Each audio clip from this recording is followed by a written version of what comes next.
Did Zelensky and CNN's Kaitlan coordinate to push security guarantees?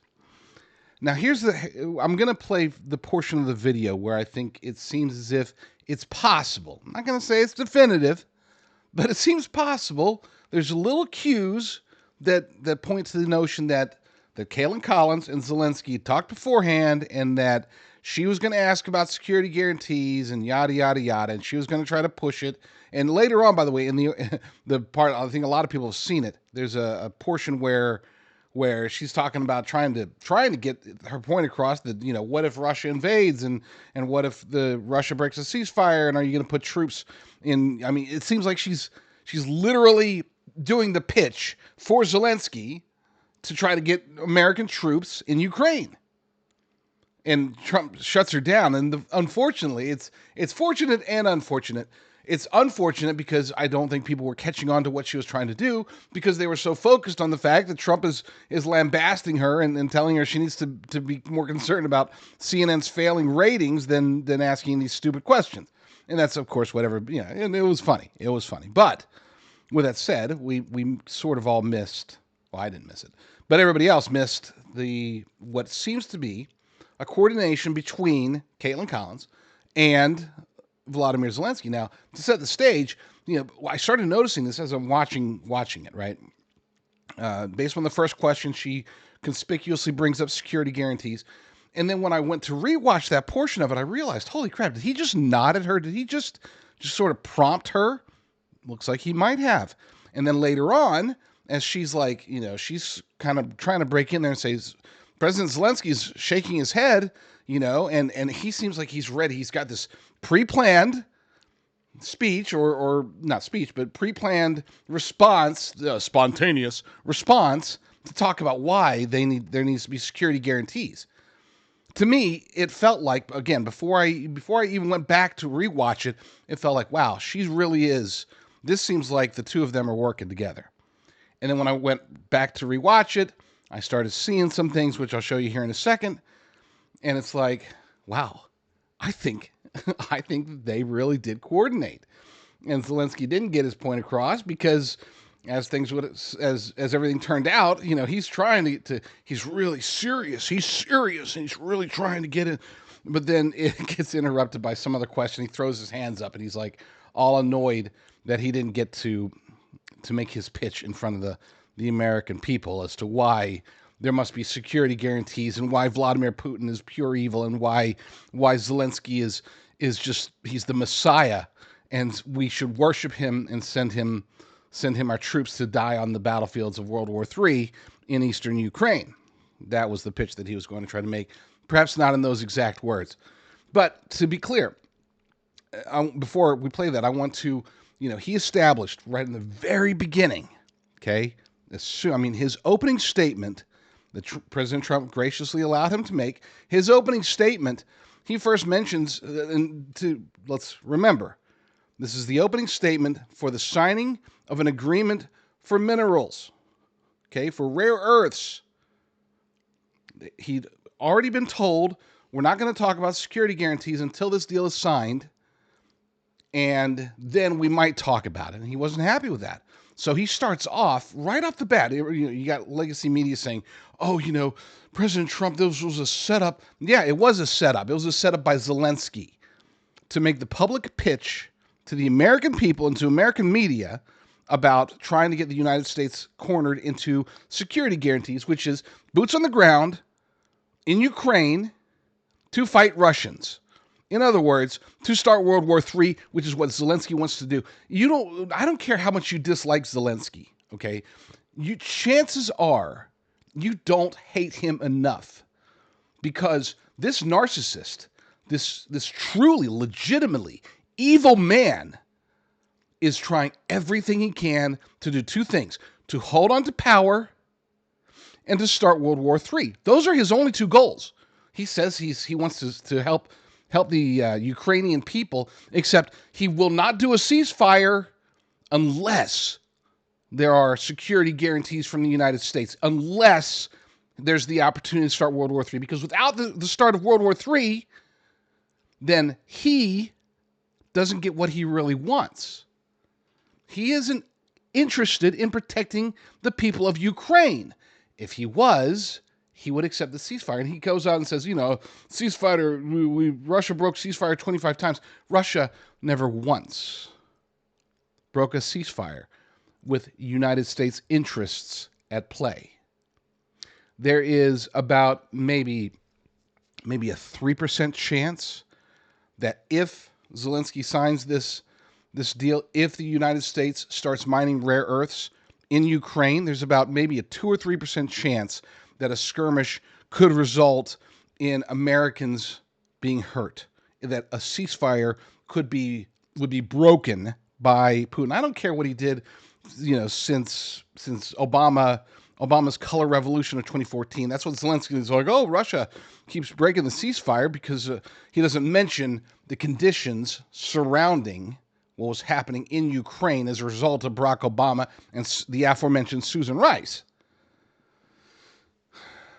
So, point being is that I believe, based upon the way that it's subtle, this is definitely nothing definitive. I keep having to repeat that. I'm not suggesting this is 100%, okay?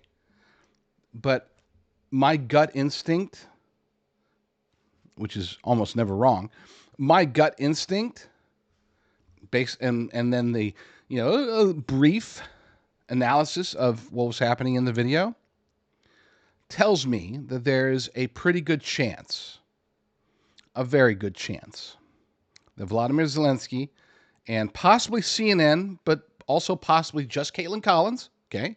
She might have been doing this on her own, or her producers, or whatever. New producer, or I think her old producer left. But that somebody was coordinating with Zelensky and his people for CNN and for Kaitlan Collins to start inserting questions that were favorable to allow Vladimir Zelensky to make the pitch for security guarantees in exchange for the mineral deal. And people, oh, that doesn't sound so bad. No, the mineral deal is itself hugely beneficial to Zelensky. It's like so basically what they're saying is we will only allow you to make us a crap ton of money if you also put your troops in harm's way of Russia. We will only allow you to pay us billions of dollars if you're willing to start World War III with us. Otherwise, we don't want the money that you're offering. It's idiotic. But before I get into the actual analysis, I'm going to go ahead and play just so nobody thinks I'm lying. I'm going to play the first 32 or 33 seconds of Vladimir Zelensky's opening remarks, during which time he never mentions minerals, doesn't mention rare earths, doesn't mention the economy, doesn't mention anything like that. But he does, after 12 seconds, he mentions security guarantees, and then he does it again, after 32 or 33 seconds. Watch. Yeah, thank you so much, Mr. President. Thank you for invitation. And really, I hope that this first document, will be first step to real security guarantees for Ukraine, our people, our children. I really count on it. And of course, we count that America will not stop support. Really, for us, it's very important to support and to continue it. I want to discuss it with details further during our conversation, and of course, the infrastructure or security guarantees. All right, so let's go through the segment of the video that really caught my attention. It starts off with a standard question about supplying weapons, and that sort of piques Zelensky's interest. And I want you to notice what he does. As soon as President Trump mentions Biden, this is when Zelensky kind of wakes up and starts looking around, looks as if he's locking eyes with Kaitlan Collins, makes sort of a weird face, and then it's subtle. And maybe I'm imagining it. You tell me. It looks as if he gives us a short nod, and then a little bit more of a nod, and then shortly thereafter is when she comes out with the question about security guarantees. So let's watch that. Are you going to send more arms to Ukraine in case there's no peace? Yeah, we're going to have arms to Ukraine, yeah, sure. hopefully I won't have to send very much because hopefully we're going to have it finished. We're looking forward to finishing this quickly. We're not looking forward to sending a lot of arms. We're looking forward to getting the war finished so we can do other things. But we very much appreciate the agreement because we needed what they had, and we're treating, our country is now treated fairly. Biden didn't do that. He didn't know what the hell he was doing. This should have never happened. This should have never started. But, sure, the answer. This is the part, by the way, where after President Trump, if I was there, there never would have been a war. And it looks as if Zelensky's looking over at Kaitlan Collins from CNN. So kind of doing a weird eye squint thing, and then nods at her. But I want you to listen to what's being said when he's nodding. Is he nodding? And you can barely see because it's right as it's unfortunately the camera pans towards President Trump and pans away from him just at the last moment.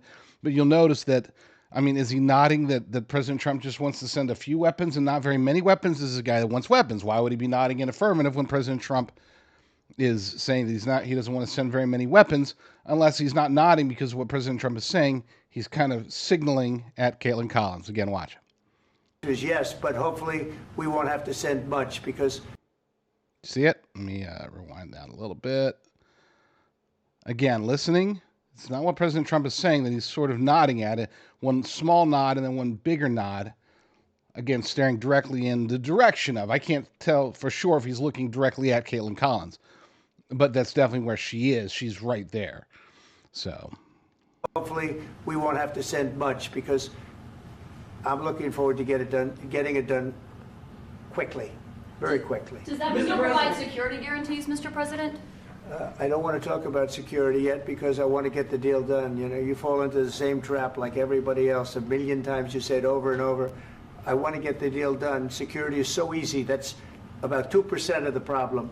I'm not worried about security. I'm worried about getting the deal done. The security is the easy part. Security is very nice. Everybody stops shooting.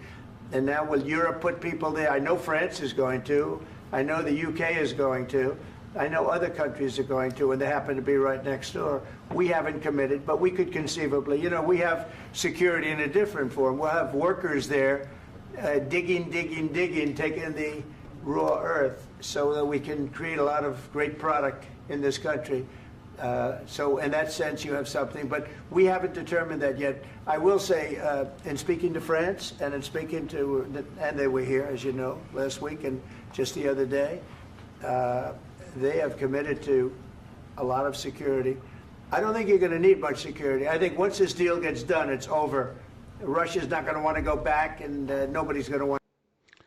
Notice Zelensky's shaking of his head. That's going to come into play because Kaitlan Collins is going to try to say, well, it looks like Zelensky's shaking his head. No. And she starts to get into the thing, and here's how it'll go down. She'll mention that he's shaking his head, and she'll try to start getting into a question, and Zelensky will take that as his cue to respond to why he's shaking his head, and he'll talk about how he needs to have security guarantee, but he's not able to because President Trump just ignores Kaitlan Collins, moves on to the next person, and Zelensky's still trying to answer. He's like, thank you for the question, and he's still trying to answer Kaitlan Collins' question, and he realizes that Trump has moved on to somebody else, and he throws a little it looks like a teenager fit, as if the teenager didn't get what he wants. Watch. Hold on, let me rewind it just a tad bit to the shaking of the head, and then watch how it goes down from there. A lot of security. I don't think you're going to need much security. I think once this deal gets done, it's over. Russia's not going to want to go back, and nobody's going to want to go back. When this deal ends, I really believe this deal is going to be over. Question? Yeah, please go ahead. Go ahead. Thank you, Mr. President, thank you. You had Joseph Macron and Keir Starmer at the White House. Are you going to send more? I'm not going to replay it. You can always rewind the video. But it is, again, far from definitive. It's definitely possible that I'm just reading into it. Confirmation bias, because again, My first thought was that's awfully weird how her talking points, her questions seem to perfectly align with exactly what Zelensky wants to do and what he wants to say and what he wants to achieve with this meeting. It's as if they coordinated it. Now, I'm not making accusations. I'm not saying. I'm just saying. Please go to jdrucker.com/find, jdrucker.com/find. You'll find all of the various places where I publish my work, my podcasts, my videos, my socials, everything like that. jdrucker.com/find.